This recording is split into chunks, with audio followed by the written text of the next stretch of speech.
अस्सलाम वालेकुम नाजरीन, आप देख रहे हैं क्रॉस फायर और मैं हूं मोहम्मद नौशाद अली।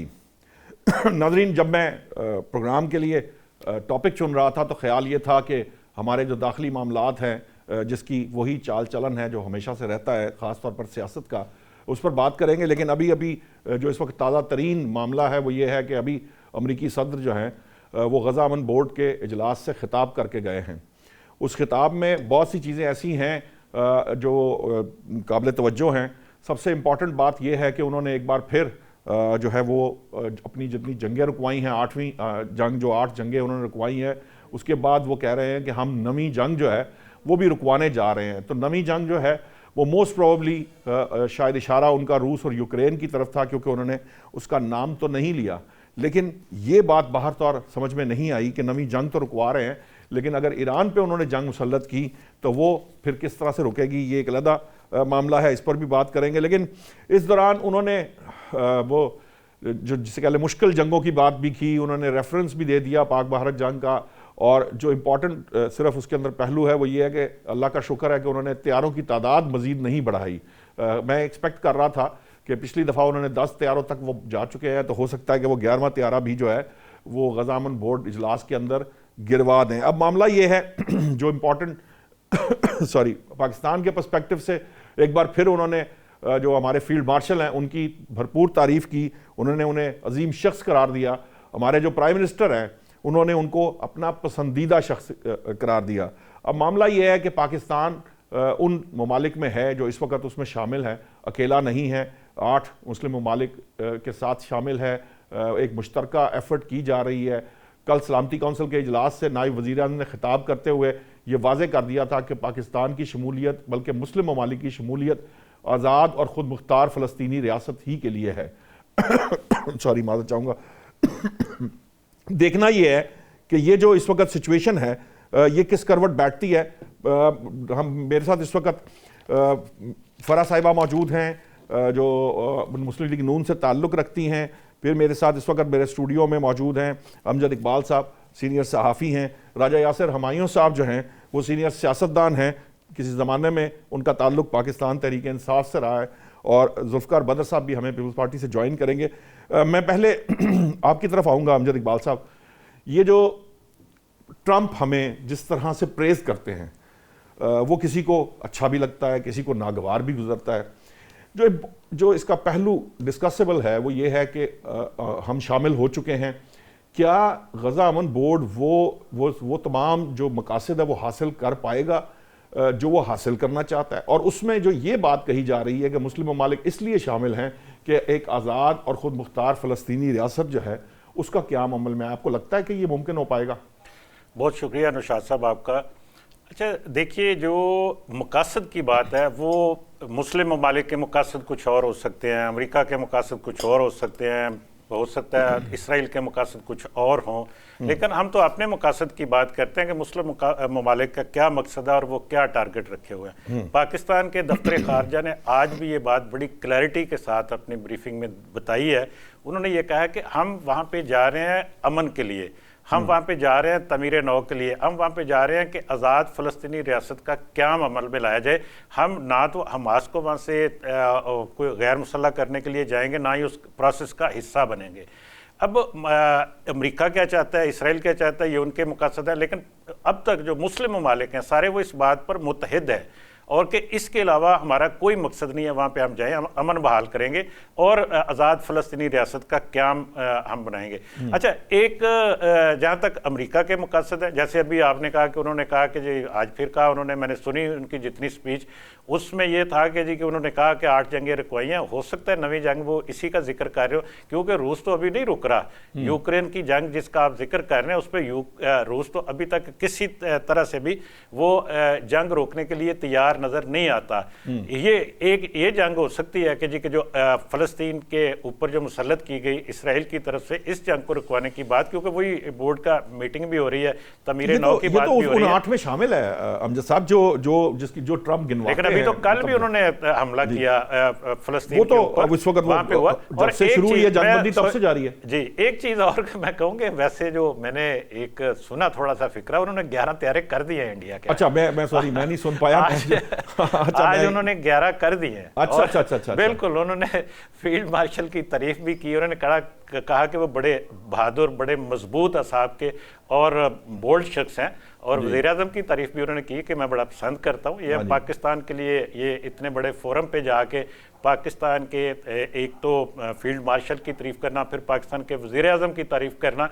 और मेरा ख्याल है कि ये पाकिस्तान के लिए ये एक बड़ी खुशाइंद बात है, और इससे हम ये अंदाज़ा कर सकते हैं कि आने वाले वक्त में पाकिस्तान के लिए अमेरिका की तरफ से शायद कोई मुश्किलात पैदा ना हो, जिनका हम अक्सर जिक्र करते हैं कि पाकिस्तान को बहुत सी मुश्किलात के पीछे हमें नज़र आता है कि किसी जगह अमेरिका है। इस वक्त जो हमें नज़र आता है कि वो पाकिस्तान के लिए कोई नई मुश्किलात पैदा नहीं करेंगे सदर ट्रम्प। पाकिस्तान की थोड़ा सा उनकी अभी नज़र आता है कि वो फेवर में है, और यकीनन हम फ़लस्तीन में अपने मकासद में कामयाब भी होंगे। ठीक, फरा साहिबा, ये जो एक अमजद साहब ने बात कही है, जब लिफ्ट किए गए टैरिफ्स या कम किए गए टैरिफ्स जब अमेरिका और भारत की जो हुई, तो एक पाकिस्तान से 1% कम एक तरह का उन्हें एक एडवांटेज दे दिया है ट्रम्प साहब ने, और हमारी भी बड़ी तारीफें करते हैं, लेकिन हमारे साथ उस तरह का आपको लगता है कि कोई हमारा रिलेशन डेवलप हो चुका है जिससे हमें कोई एक्चुअली इकोनॉमिक बेनिफिट डेवलप होगा या हमें मिल पाएगा? ये एक बात है।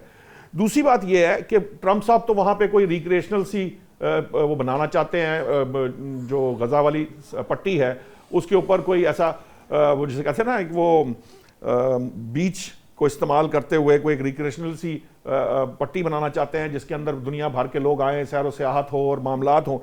पाकिस्तान का जो मकसद है, एक तो पहली बात ये बताइए कि ये जो हुकूमत है ये क्या सोचकर इस बोर्ड में शामिल हुई थी, और क्या वो नताइज हासिल करने की पोजीशन में पाकिस्तान है कि जो जो जो मुस्लिम ममालिक जिसका ख्वाब देखते हैं या पाकिस्तान जिसका ख्वाब देखता है? बिस्मिल्लाहिर्रहमानिर्रहीम। Thank you so very much Naushad साहब। एक तो हमारी हिस्ट्री ऐसे रही है, खास तौर पे अमेरिका के साथ, कि जब अमेरिका हमारी तरफ बढ़ता है तो भी हम डरते हैं, और चूंकि ऐसे हालात गुजरे हैं कि बहुत सारे लोगों को जो है वो यकीन करना मुश्किल हो रहा है, लेकिन बाज़ों का जो है वो हालात एक जैसे नहीं रहते, और खुशकिस्मती जो है वो दर पे दस्तक दे रही होती है।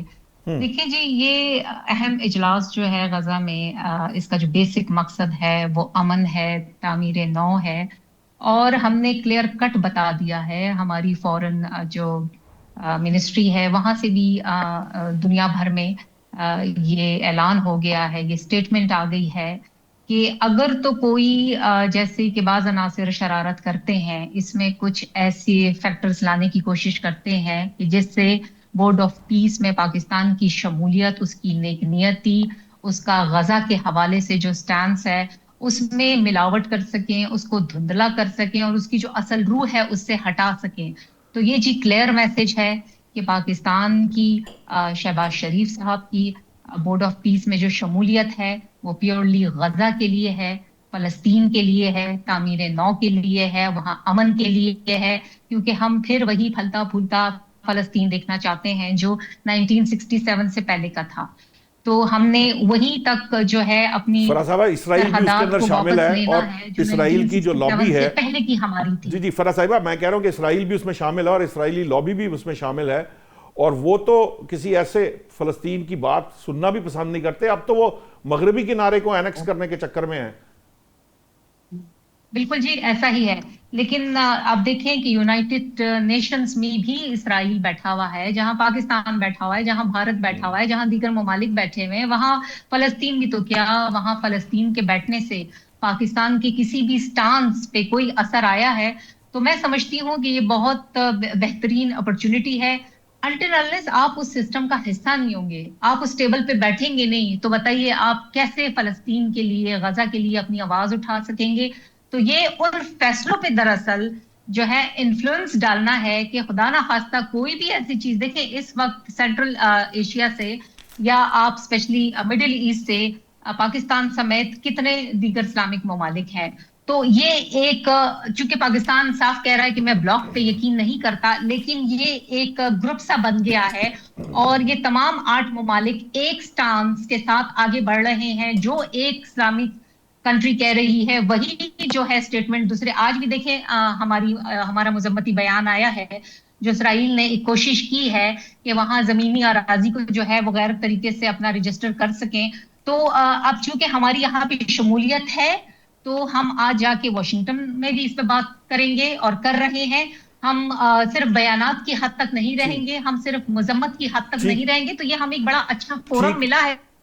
ठीक है, आपका पॉइंट आ गया। मैं राजा साहब को जी इसराइल का अपना एक जो अखबार है हैरत, उसमें ये कहता है कि पाकिस्तान के लिए जो इकोनॉमिकली शमूलियत है बोर्ड ऑफ पीस में, ये उसके अपने जो कौमी ट्रस्ट हैं, ये एक एक्सेस मिल गया है, क्योंकि बहुत कम ऐसा होता रहा है कि हमें वॉशिंगटन और यहां तक रसाई मिली है। तो इसमें साथ पाकिस्तान के अपने ठीक मफादात जुड़े हुए हैं। ठीक है, बहुत शुक्रिया। मैं चाहूंगा मैं जरा राजा यासिर साहब से बात करूं। राजा साहब, अब आप तो आप जरा थोड़ा सा इंडिपेंडेंट एंटिटी हैं, ये बताइए, ये जो कुछ हुआ गुज़िश्ता कुछ दिनों के अंदर, एक तासुर ये भी मिलता है कि एक तो जो पाकिस्तान तहरीक इंसाफ की जो सपोर्ट है, जो उसके अंदर इंतशार है, मुख्तलिफ ग्रुप्स बन चुके हैं, ये बानी तहरीक इंसाफ की रिहाई वाला मामला नहीं है, ये सारी सिर्फ सियासत है। और सियासत की वजह से KPK के अवाम भी अब किसी हद तक जो है वो पाकिस्तान तहरीक इंसाफ से थोड़े नाराज़ नज़र आते हैं। बहुत सारे सोशल मीडिया पे हम इस तरह के शॉर्ट्स भी देख रहे हैं, लोगों की बातें भी सुन रहे हैं। आपको लगता है कि तहरीक इंसाफ जो है उसको किसी अपोजिशन की ज़रूरत नहीं, वो खुद अपनी अपोजिशन है और वो जो है अपने लिए मज़ीद परेशानियां बढ़ाती चली जा रही है? जी बिस्मिल्लाहिर्रहमानिर्रहीम। बिल्कुल जी, बड़ा अनफॉर्चुनेट है कि जो इमरान खान साहब हैं वो प्राइम मिनिस्टर तो चलो बाद में बने, उससे पहले वो एक कौमी हीरो थे जी। और उनकी जो पर्सनल सेहत है वो किसी भी कैदी की इम्पोर्टेंट होती है, चाहे वो आम कैदी भी हो। और एक्स प्राइम मिनिस्टर के तौर पर और एक क्रिकेटर के तौर पे भी नेशनल हीरो है, लेकिन उनकी पार्टी जो है वो उसको उस पर सिर्फ सियासत कर रही है, उनकी कैद पे भी सियासत कर रही है। और शायद उनको जमीनी हकायक पता नहीं है, अभी तक नहीं पता। ये वैसे हैरत की बात है। ऑब्वियसली जो लोग उनको मिलते हैं शायद सही ब्रीफ नहीं करते। मैं तो जब पार्टी में भी था उनको यही ब्रीफ करता रहा कि ग्राउंड पे लोग जो है कतन किसी किस्म के इनकलाब के हामी नहीं है। स्पेशली पंजाब के अवाम जो है हमेशा से एक यासूदा इलाका रहा है और यहाँ के लोग जो है वो खाम खा की जो कंसंट्रेशन है नहीं चाहते। और जो स्टेट है वो हम ही तो स्टेट हैं, हमने जो पाकिस्तान की स्टेट है वो हम सबसे मिलकर ही बनी है। तो ये स्टेट ये जदोजहद चलने वाली नहीं है।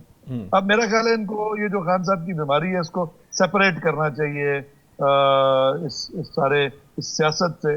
और अपनी सियासत इन लोगों की तो चमकी सियासत इसी वजह से है कि ये तो सेपरेट हो ही गई है ऐसा, चूंकि वो बैड जो धरने खत्म हो गए, कोई उसकी यूटिलिटी नजर नहीं आई, जो KPK बंद हुआ उसका भी कोई एंड नजर नहीं आया। मतलब कोई लाहासिल मामला है ना उनके लिए, बल्कि शायद मैं समझता हूँ मनफी असर पार्टी पर पड़ा होगा।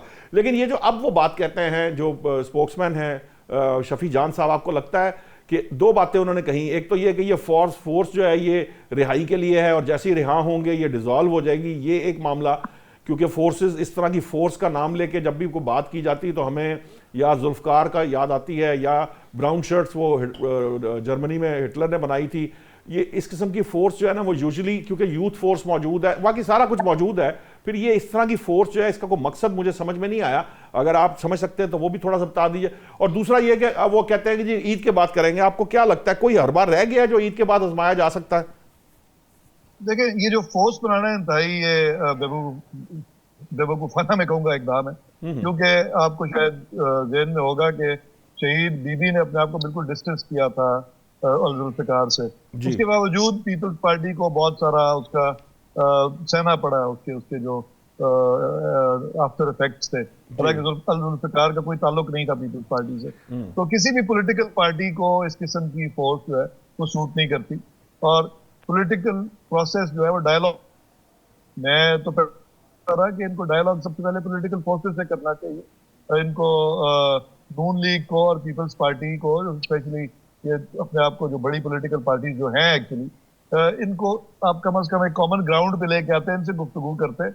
और जो यूजलेस किस्म की एक्सरसाइज ये करते हैं, रोजे के ऐलान करते हैं, उस पर अमल नहीं होता। तो वो मेरा ख्याल है कि अब बिल्कुल ही अपना वो खो चुका है उसका कोई जो। अब शायद लोग भी बात भी उनके कहने पे शायद बाहर भी नहीं आएंगे।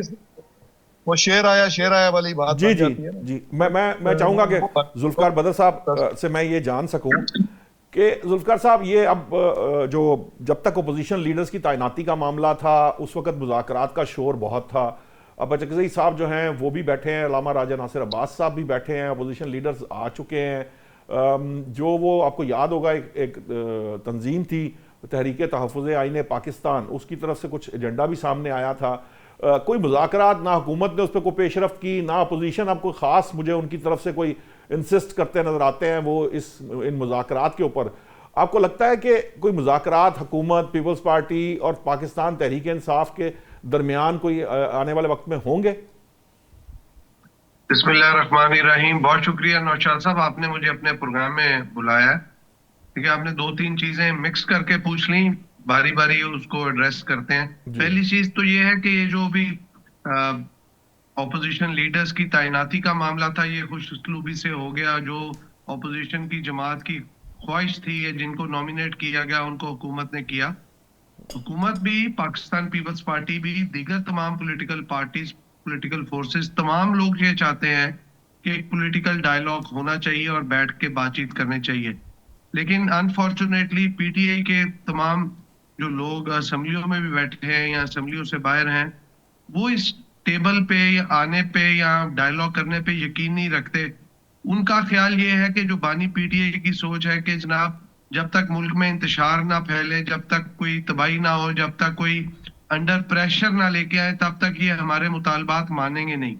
मैं ये जाती तौर पे समझता हूँ अंडर कि प्रेशर अगर ये करने में तो टेबल आपको पे नहीं आके लगता कि बैठ जाए, नाकाम हो चुकी है पीटीआई? अब कोई, मैं जो हरबे की भी बात की थी, आपको भी लगता है कोई ऐसा हरबा रह गया है जो पीटीआई जो है वो ऑप्ट कर सकती है ये इसके बाद, रमजान के बाद?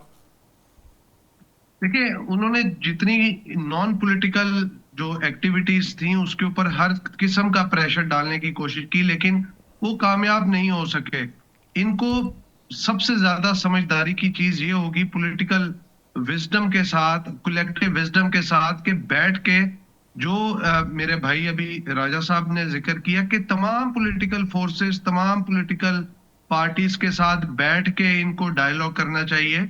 और डायलॉग ही एक ऐसा हल है जिसमें कुछ लो और कुछ दो की पॉलिसी के ऊपर बैठ के करेंगे और उसमें बानी पीटीआई को रिलीफ भी मिल सकता है और चीजें भी आगे चल सकती हैं, पॉलिटिकल स्टेबिलिटी भी बेहतर हो सकती है जो कि सपोर्ट करेगी इकोनॉमिक स्टेबिलिटी को। तो लिहाजा पीटीआई के दोस्तों को ये समझने की जरूरत है कि political dialogue is the only solution, that they have to come on the table and sort out their issues. जो भी पुराने इश्यूज हैं या नए हैं या फ्यूचर के हैं, वो बैठ के एक एजेंडा बना लें, एक ग्रैंड एजेंडा बना लें, तमाम पॉलिटिकल पार्टीज अपने अपना इश्यूज ले आए और उसको बैठ के ऊपर नीचे करके तमाम फ्यूचर के एजेंडास को, उसमें short term, mid term, long term, हर किस्म के गोल्स को सेट कर लें और बैठ के इस मसले का हल निकालने। चाहे वो इलेक्शन, चीफ इलेक्शन कमीशन की तैनाती है, आइंदा इलेक्शन है, जो जो रिजर्वेशन इनको मौजूद है, उस सब के ऊपर बातचीत हो सकती है, बशर्त ये कि they have to show the political will. उनको अपनी इंटेंशन, नीयत साफ रखनी है, नीयत शो करनी है। अगर वो कहें कि जी हमारी बात जब तक ना मानी जाए हम उतनी देर डायलॉग नहीं करेंगे, ऐसा होता नहीं है। आप टेबल पे बैठते हैं, कुछ अपनी मनवाते हैं, कुछ दूसरे की मानते हैं और कोई गिव एंड टेक करके किसी सोल्यूशन पे आते हैं। तो यही इसका एक सोल्यूशन है। अदरवाइज अगर वो समझे कि ये पॉलिटिकल फोर्सेस के साथ बैठने की बजाय वो सिर्फ एस्टेब्लिशमेंट के साथ बैठना पसंद करेंगे, वो 2018 वाली कहानी अब चलनी नहीं है जिस तरह ये लोग आ गए थे पावर में। अब that is not going to happen again. ठीक है फराज साहिबा, मुझे ये बताइए कि एक बात तो बहरहाल माननी चाहिए कि जो हुकूमत है, जो भी हुकूमत वक्त होती है, ये जिम्मेदारी उस पर आयद होती है कि वो अपोजिशन को अपने साथ लेकर चले। अपोजिशन तो होती है अपोज करने के लिए हर मामले में। ये जो डायलॉग की बात, जिस ग्रैंड डायलॉग की बात की जा रही है, या जब कभी हम इलेक्शन रिफॉर्म्स की बात करते हैं, हमने, मेरा ख्याल अब जब से हम सहाफत में आए हैं हमने कोई इलेक्शन ऐसा नहीं देखा जो इलेक्शन हो जाए और लोग तस्लीम करें और आगे बढ़ जाएं। हर इलेक्शन के बाद कोई आरओ इलेक्शन होता है, कोई आरटीएस इलेक्शन होता है, कोई जो है वो फॉर्म 47 होता है। तो ये मामला आखिर कितनी देर तक चलेगा? और हुकूमत की जो जिम्मेदारी है तमाम सियासी जमातों को ऑन बोर्ड लाकर उनसे बातचीत करने की, वो क्यों नाकाम है? क्यों वो तमाम सियासी जमातों को एक जगह बिठा नहीं सक रही? जी देखिए, जहां तक पीटीआई के साथ इस वक्त अल्लाह का शुक्र है कि जितनी भी संजीदा, जितनी भी मेच्योर्ड पॉलिटिकल पार्टीज हैं जिनके नुमाइंदगान जो हैं वो पार्लियामेंट में है या बाहर हैं, उनके साथ आप देखें हमेशा से उन्होंने भी ऑफर किया है, इवन जब हम भी ऑपोजिशन में होते थे। आज अगर हम हुकूमत में हैं, हमारे साथ इत्तेहादी हैं और दीगर जो पॉलिटिकल पार्टीज हैं ऑपोजिशन में, वो भी मैच्योर पार्टीज हैं, हमने भी इनकी तरफ हाथ बढ़ाया। हमने जी इनके लिए कमेटीज बनाई, पीटीआई के लिए हमने इनके लिए स्पीकर नेशनल असेंबली साहब का ऑफिस फराहम किया। अयाज सादिक साहब ने खुद फरमाया कि ये आपका ऑफिस है, आप आइए, बार बार आइए। हम इनके साथ 4 दफा बैठे, हमने इनके लिए वर्किंग पेपर भी बनाया। अब अलमिया ये है, बदकिस्मती है कि ये जब तीसरे राउंड तक आते हैं तो ये फिर वापस चले जाते हैं। भैया क्यों वापस चले गए हैं, हमने इमरान खान साहब से पूछना है। इस दौरान आपकी मुलाकातें भी होती रही हैं, पहली मुलाकात हुई। अब तो फराज साहिबा जिम्मेदारी जो है वो महमूद खान अचकज़ई और अल्लामा राजा नासिर अब्बास पे है। वो तो आप संजीदा समझते हैं ना उनको, उनसे जब आप मामलात, क्योंकि उन्होंने भी एक एजेंडा दे दिया था, उसको भी अब काफी अरसा गुजर चुका, उन्होंने पॉइंट्स भी बता दिए थे, उसमें इमरान खान की रिहाई या अडियाला जेल से मुतालिक कुछ भी नहीं था। वो इन इश्यूज, ब्रॉडर इश्यूज की बात थी, जो पॉलिटिकल थे, जो हमारे मसाइल थे, वो एजेंडा उन्होंने दिया, लेकिन उस पर कोई पेशरफ्त आज तक मुझे देखने में मेरी नजर से नहीं गुजरी। नौशाद साहब, जब 2 पार्टीज टेबल पे बैठती हैं तो उनको ये पता होता है कि 100% उनके जो एजेंडाज हैं वो कभी पाया तकमील तक नहीं पहुंचेंगे जी। आप अगर 100% टारगेट रखेंगे तो कहीं जाके आप 60-70 टच करेंगे, और इसी तरह दोनों पार्टीज जो हैं थोड़ा बहुत कॉम्प्रोमाइज करके, सैक्रिफाइसेस करके आगे बढ़ती हैं। अब अगर आप पीटीआई की बात करें तो पीटीआई कहती है कि जी ये इक्तिदार हमें दे दें स्ट्रेट अवे, उनका एजेंडा नंबर 1 है। ये क्या काबिल कबूल है? ऐसा नहीं हो सकता। आप जरा नीचे आ जाइए, मुल्क में कितने मसाइल हैं। चले आपके लीडर जो हैं वो जेल में हैं, आप जेल रिफॉर्म्स पे ही बात कर लें। आप कहते हैं कि हमेशा इस मुल्क में जो इलेक्शंस हैं उस पे उंगली उठाई जाती है, तो इलेक्शन रिफॉर्म्स पे बात कर लें।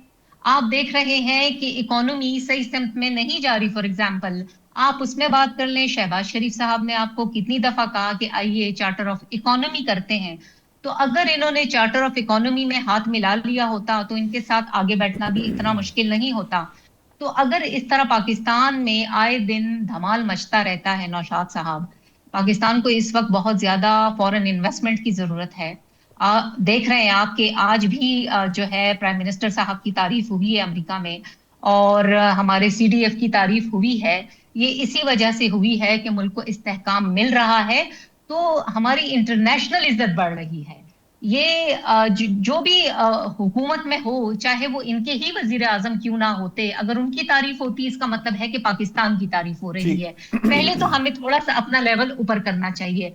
अगर उस वक्त के सिपा सालार की तारीफ होती है तो इसका मतलब है कि दुनिया आपकी अस्करी क़ियादत को और सलाहियतों को मनवा रही है। तो ऐसे वक्त में इनको ये जो शिकायत हो रही है कि जी हमारे साथ डायलॉग करें, मेरे ख्याल में ये इतना इंपॉर्टेंट मसला नहीं है, क्योंकि आप देख रहे हैं कि इंडिया एक तरफ हमारे साथ क्या कर रहा है, दूसरी तरफ अफगानिस्तान हमारे साथ क्या कर रहा है।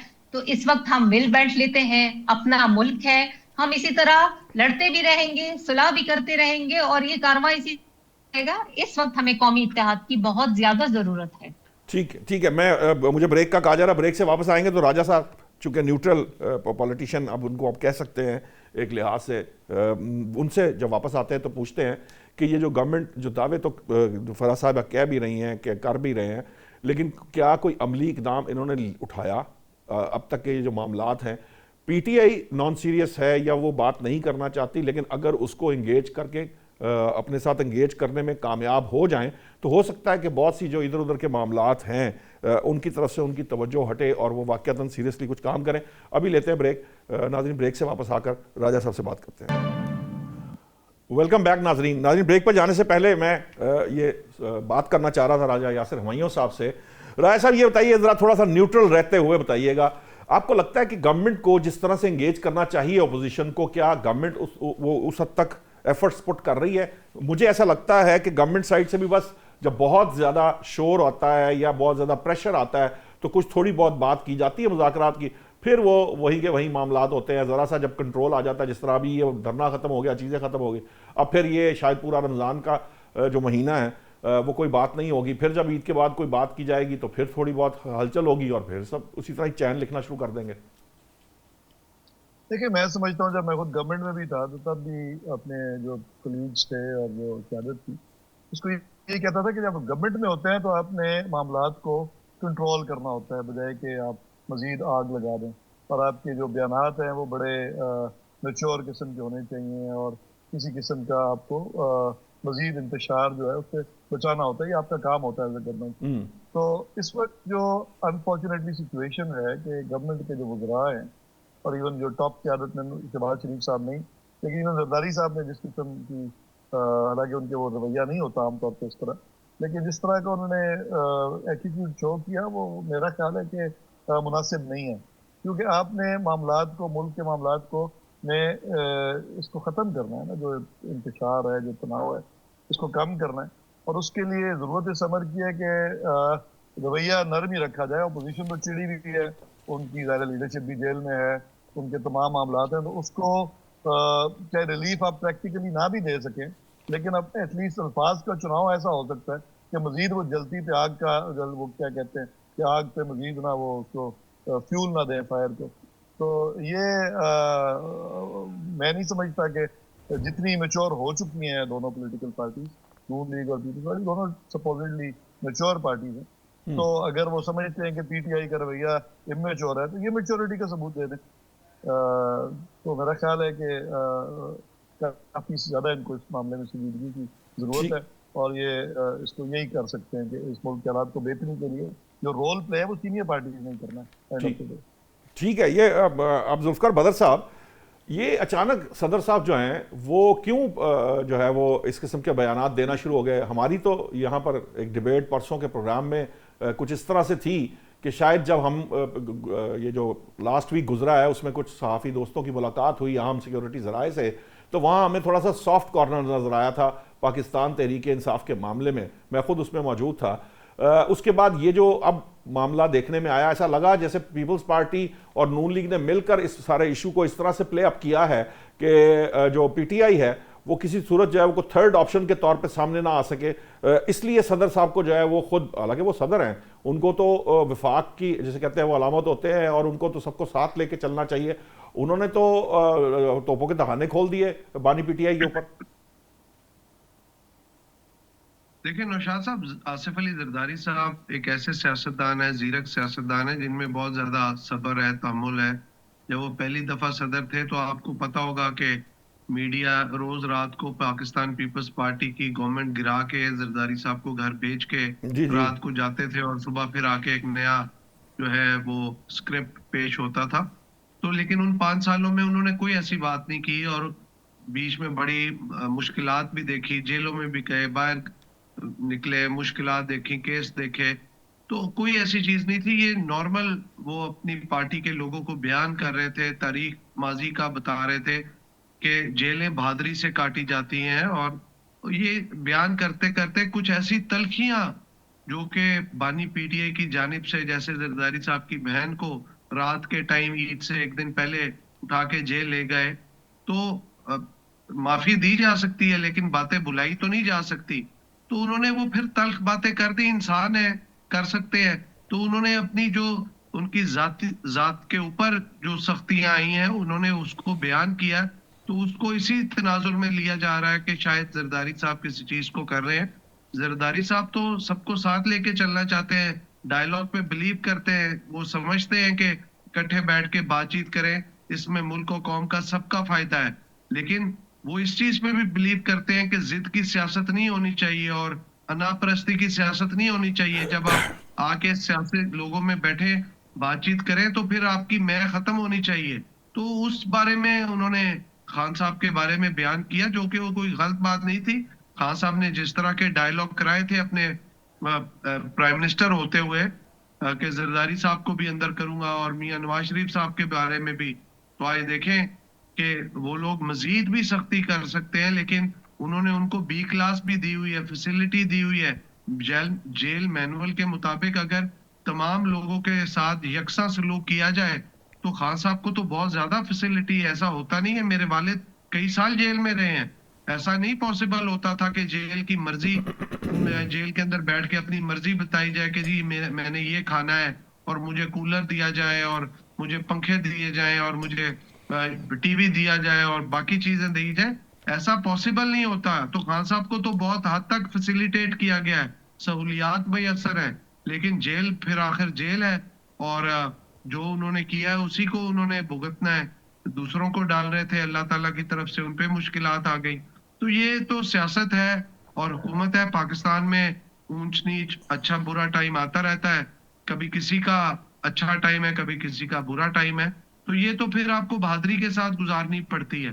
तो जरदारी साहब ने तो यही सारी चीज को बयान किया है, बताया नहीं, लेकिन फिर फर्क क्या, मैं चंबे की बात नहीं थी। ठीक है, मैं अमजद साहब ये जो पर्सपेक्टिव है कि उन्होंने तो वो अगर बस ऐसे ही उनका दिल किया, उनको जो है वो बहन भी याद आ गई और ये भी ठीक है, एक पॉइंट ऑफ व्यू है, लेकिन आपको नहीं लगता कि ये बड़े मौके के ऊपर बोला गया है और उसके कुछ मकासद भी थे? एक बात। दूसरी बात यह है कि जेलों में सहूलियात है या नहीं है, फ़र्ज़ कीजिए दी हैं, तो भी अगर आप ज़ुबान के निश्तर जो है वो आपके बहुत सख्त रहें तो वो नलिफाई हो जाता है पब्लिकली, क्योंकि पब्लिकली जब बात की और बतौर सदर बात की जा रही हो, तो मुझे ये लगता है कि उनकी जो एंट्री थी वो किसी खास मकसद के लिए थी। वो इतनी वो नहीं थी, इतनी आसान बात नहीं थी जितनी जुल्फ़िकार बदर साहब कह रहे हैं। अच्छा, पहली बात तो मैं ये बदर साहब ने जो बात की वो देखिए, अगर कोई इत्फाकन किसी एक फंक्शन में ये बात होती है तो हम कह सकते हैं कि जी कि ये इत्फाकन वो गुस्से में आ गए थे और उन्होंने कर दी ये बात, मुसलसल। लेकिन ये 3 इवेंट्स है और तीनों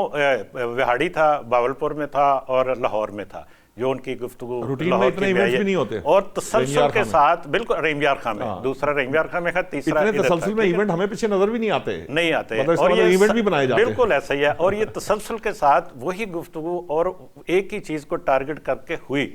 इसका मतलब यही है कि जी कि ये कोई इतना इत्फाकी नहीं था। और एक चीज आपने बात की कि कुछ दिन पहले जो ब्रीफिंग हुई थी जिसमें ये बड़ा सॉफ्ट कॉर्नर भी नजर आया था। फिर एक और भी पॉइंट है, हम देखते हैं पिछले कुछ अरसे से पीपल्स पार्टी के हवाले से कुछ इस तरह की आ रही थी बातें कि जी वो पीटीआई के हवाले से बड़ा सॉफ्ट कॉर्नर रखती है और पीटीआई की वो चाहते हैं कि जी इनके साथ मुज़ाकरात कर लिए जाएं, इनके साथ कुछ चीज़ें तय की जाएं। ये सबसे पहली बात तो इस तासर को ज़ाहिर करना बहुत ज़रूरी था पाकिस्तान पीपल्स पार्टी के लिए। हम पीटीआई के लिए कोई तासर, कोई इस तरह का सॉफ्ट कॉर्नर नहीं रख रहे, हम तो सियासी बात करते हैं। तो पॉलिटिकल ये बात कही जाती है कि जी पीपल्स पार्टी ब्रिज बन सकती है, बन सकती है, ये चीजें चाह रही थी, बल्कि बाकायदा ये चाह रही थी कि उनका कोई राब्ते भी हैं, बैकडोर और सॉफ्ट कॉर्नर है और इस तरह की चीजें थी। तो इसको, इस तासर को ज़ाहिर करना बहुत ज़रूरी था पाकिस्तान पीपल्स पार्टी के लिए भी, और उन्होंने वो किया पहले नंबर पे। दूसरी बात जो आपने कही कि एक सॉफ्टनेस नज़र आई आपको किसी ख़ास इदारों के हवाले से, तो उनको भी मैसेज देना उनका मकसद था कि भाई अगर आप हमें उनके साथ बिठाएंगे तो शायद हो सकता है कि हम ना उनके साथ चल सके। उसकी वजूहत है। मैं आ जाता हूँ, देखिए बात पता क्या है, बात सीधी सीधी है। हम कहते हैं कि मुल्क में इंतशार है, ठीक है, सोशल मीडिया के ऊपर में बड़ा इंतशार नज़र आता है, मीडिया के ऊपर में बड़ा इंतशार नज़र आता है, लेकिन क्या ग्राउंड के ऊपर भी कहीं आपको इंतशार नज़र आता है? ये चंद रोज़ पहले जो खैबर पख्तूनख्वा में 2-3 दिन हुआ, उसके अलावा कहाँ पे वो ग्राउंड पे हुआ था तो नज़र भी आया था, तो कहाँ पे बाकी कहाँ पे है? बाकी तो पूरे नहीं है ना। तो इसका मतलब ये कि फिर मुज़ाकरात किस चीज़ के ऊपर होने हैं? क्या इस चीज़ के ऊपर हो सकते हैं कि मुल्क के अंदर बड़ी अफरा तफरी है, बड़ा इंतशार है, हुकूमत को ख़त्म कर दें, नए इलेक्शन करवाएं, कौमी हुकूमत बना दें? ये मुज़ाकरात इसके ऊपर होने हैं, इसके ऊपर नहीं हो सकते मुज़ाकरात। जैसे अभी बीबी ने बात की थी कि आप इस्लाहात के ऊपर बात कर लें, ठीक है, उसके ऊपर आपको बातचीत करनी चाहिए, लेकिन आप आएँ तो सही ना। आप कहते हैं जी कि ये नहीं, ये आप रिहाई करेंगे तो फिर अगली बात होगी। मतलब अभी ये देखिए ना, ये जब कल धरना खत्म हुआ, ये तो बात खत्म हो गई ना, जब बात महमूद खान अचकज़ई की कोर्ट पे चली गई। महमूद खान अचकज़ई साहब ने जो बात की अगली, उन्होंने कहा जी कि कौमी हुकूमत बना दें, नए इलेक्शन करवाएं, इसके ऊपर मुज़ाकरात करें। उस एजेंडे में नहीं थी ये बात जो पहले, अब फिर दोबारा उन्होंने ये गुफ्तगू ये वाली शुरू की है।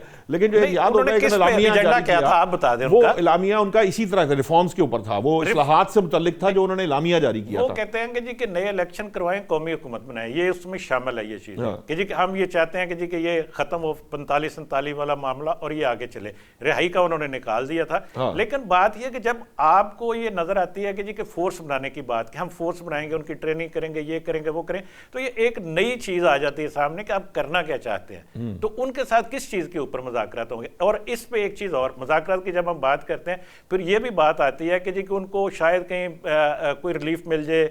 हम अक्सर ये बात करें जो उनके ये मुज़ाकरात इसलिए होते हैं कि उनको जेल से निकाल दिया जाए, तो फिर जो आपका जो जुडिशल सिस्टम है सारा, जिसके ऊपर आप इस वक्त स्टैंड कर रहे हैं, आपका मामला है, हाँ, तो वो कहां पे स्टैंड करेगा? वो तो कोई बात कहीं पे होगी तो फिर ही कोई मामला, वो तो जुडिशियल सिस्टम के प्रोसेस तो उसने अपना कंप्लीट करना है, ये तो नहीं हो सकता कि उसके बगैर हो जाए। बहरहाल आती है जरदारी साहब की ये 2-3 चीजें जिनका मैंने हवाला दिया, इस वक्त उनकी एंट्री बनती थी। और बात आपने जो कही कि वो 2-3 जगह पे मैसेज भी कन्वे करना जरूरी था, और उन्होंने किया, बड़े अच्छे तरीके से किया।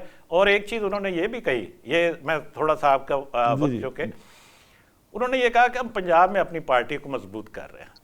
अब ये नून लीग को भी आप ये समझ लीजिए कि जी के एक तरह से उन्होंने कहा कि हम यहाँ पे पंजाब में अपनी पार्टी को मजबूत कर रहे हैं। और यहाँ पे एक पॉइंट और है, वो है कि अभी जो नजर आता है कि पीटीआई से बहुत सारे लोग अभी छोड़ने वाले हैं पार्टी को, वो कहाँ पे जाएंगे? नून लीग के साथ उनकी बनती नजर नहीं आती उन लोगों की जो छाड़ने वाले, तो उसके लिए कोई एक पार्टी ऐसी दरमियान में होनी चाहिए। वो तहरीक वो क्या था, तहरीक इस्तेहकाम पाकिस्तान, वो अपना वो नहीं कर सकी ना कुछ भी, अभी तक तो आपके सामने है। तो उनके लिए बेहतरीन पार्टी जो नजर आती है, मैं अपनी एक जो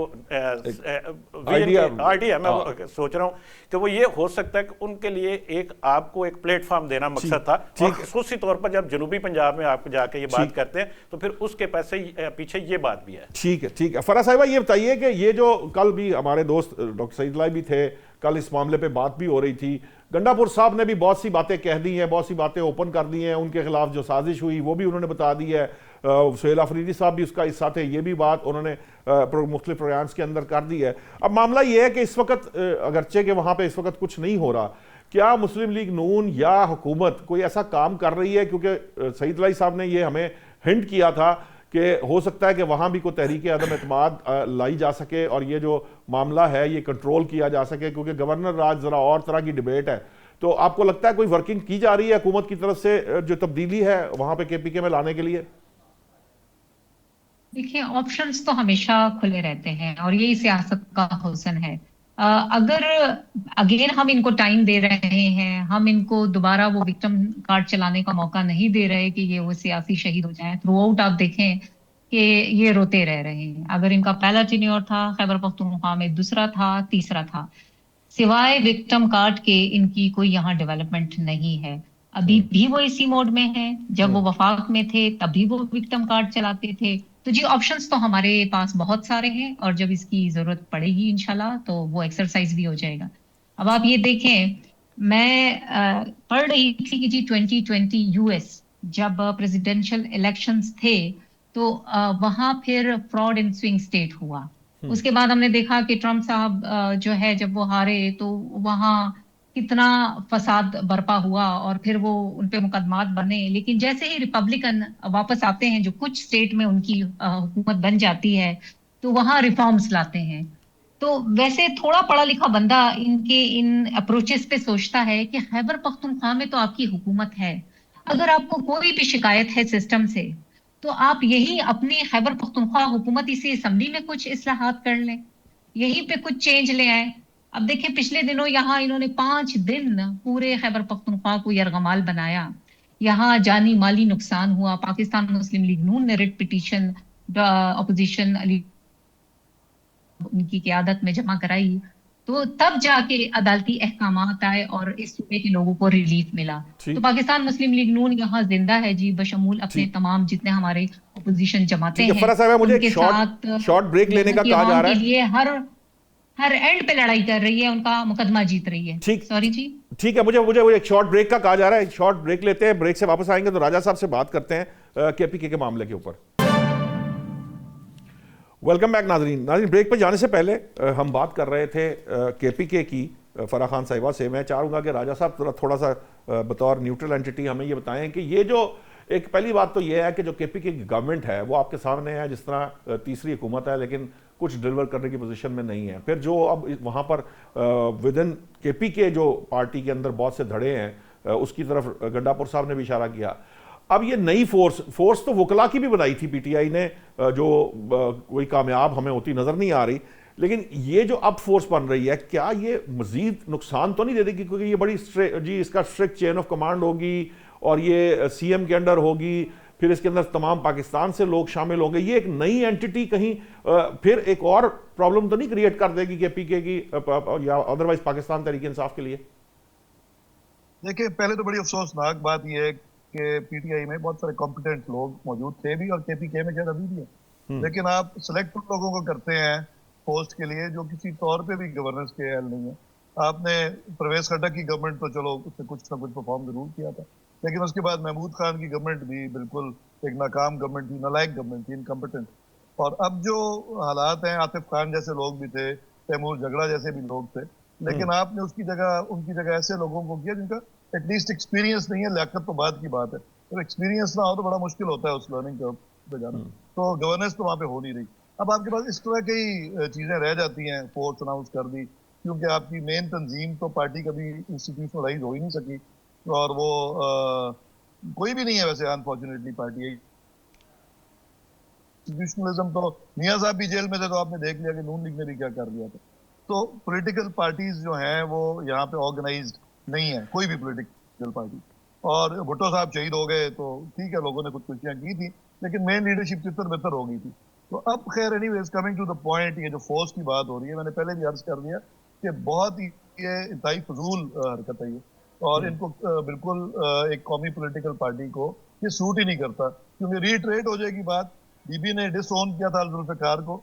ठीक है। मैं राय साहब, मुझे टाइम बड़ा शॉर्ट है, मैं चाहूंगा जुल्फिकार साहब से एक छोटा सा पॉइंट ले लें। जो जनूबी पंजाब सेफ करने के लिए या पंजाब में पार्टी पावरफुल बनाने के लिए जो धड़ों की बात है, वो आज जरदारी साहब ने खुद कही है कि पार्टी हमारी कमजोर हुई, कि धड़े बहुत ज्यादा थे। क्या आपको लगता है तंजीम साजी पंजाब में आप इस लेवल की कर सकती है पीपल्स पार्टी कि वो नून लीग को टफ टाइम दे सके, खासतौर पर जनूबी पंजाब में, जब मरियम नवाज ने भी अपना फोकस जो है वो जनूबी पंजाब को किया हुआ है? देखिए, आसिफ जरदारी साहब ने बड़े मुश्किल टाइम में पार्टी को संभाला था जब बीबी शहीद हुई हैं। उसके बाद 5 साल सदर रहे और उसके बाद फिर पार्टी पे पंजाब के अंदर बड़ा मुश्किल टाइम था। एक्चुअली पार्टी पंजाब का जो कल्चर है ना, पार्टी के जो लोग हैं जिन्होंने मेहनत की है, जदोजहद की है और उसका हिस्सा रहे हैं और तंजीमों के अंदर काम किया है, आज मेजॉरिटी जो लोग हैं वो घरों में बैठे हुए हैं। तो जब आप वो लोग घरों में बैठ जाए और प्रॉपर्टी डीलर आके बैठ जाए, पार्टी चलाए, तो फिर बड़ा मुश्किल हो जाता है कि पार्टी को कोई बेहतर तंजीम जो है साजी कर सके। जरदारी साहब ये चाहते हैं कि तमाम लोग जो घरों में बैठे हुए हैं, बाहर हैं, उन सबको जोड़ के पार्टी को मुनज़्ज़म किया जाए। तो हमारी पार्टी के अंदर गरीब लोग ज्यादा हैं, वर्कर ज्यादा है, ग्रास रूट लोग के ज्यादा है। उनकी ये ख्वाहिश है, उनकी ये डिमांड है जो हमेशा से उनको इज्जत, ये जो पीटीआई के नाराज अरकान की तरफ जो बात कही थी जुल्फिकार साहब, हमें इज्जत दे। एक छोटा सा पॉइंट ले लीजिए। लीडरशिप के साथ कनेक्टिविटी नहीं होगी, पार्टी की, पंजाब की, डिवीजन की, डिस्ट्रिक्ट लेवल के लोग अपनी ग्रास रूट पे कनेक्टिविटी नहीं करेंगे तो पार्टी को, किसी भी पार्टी को मुनज़्ज़म करना बहुत ही मुश्किल होगा। ठीक है, बस ये एक पॉइंट साथ ले लीजिए कि ये जो पीटीआई के जो लोग हैं वो पर तोल रहे हैं पीटीआई छोड़ने के लिए, उनके पास कोई एवेन्यू नहीं है, क्या पीपल्स पार्टी उनको वेलकम करेगी? शॉर्ट से जवाब दे दीजिए क्योंकि मेरे पास टाइम बड़ा कम है। देखिए, ये जिसने भी पार्टी ज्वाइन करनी है, ये केस टू केस और पर्सन टू पर्सन बेसिस पे होगी और उसके ऊपर पार्टी लीडरशिप, खास तौर पे बिलावल भुट्टो जरदारी साहब और आसिफ जरदारी साहब बैठ के मुशावरत करेंगे, गाँव करते आना किसको नहीं करते। बाकी पार्टी कभी अपने दरवाजे किसी के लिए बंद नहीं करती, ये टाइम आने पे पता चलेगा कौन। ठीक है, बहुत बहुत शुक्रिया फराह खान साहिबा, यासिर हुमायूं साहब, जुल्फिकार बदर साहब और अमजद इकबाल साहब। नाजरीन, जो इम्पॉर्टेंट बात है वो अभी भी वही की वही है। शायद हम रोज़ उसको जैसे कह लीजिए उसका राग अलापते हैं कि जब तक पॉलिटिकल पार्टीज़ जो हैं वो आपस में बैठकर बातचीत नहीं करेंगी, चाहे वो रिफॉर्म्स हों, चाहे वह मुल्क के मसाइल हों, वो मसाइल माशी हों, समाजी हों, सियासी हों, माशरती हों, जो भी है, ये सारा जो प्रोसेस है ये डायलॉग से, बातचीत से आगे बढ़ेगा। सबसे पहले सियासी जमातों को आपस में मिल बैठना चाहिए, चाहे वो पाकिस्तान तहरीक इंसाफ हो या कोई भी जमात हो। सियासी कुव्वतें एक जगह पर मुत्तहिद होंगी, अपना एक एजेंडा पर काम शुरू करेंगी, तो वो इस पोजीशन में आएंगी कि वो अपने मामलात को पहले से बेहतर कर सके। नाज़रीन, आज के लिए इतना ही। आइंदा हफ्ते जब हाजिर होंगे नए मौज़ूआत के साथ, अल्लाह निगहबान।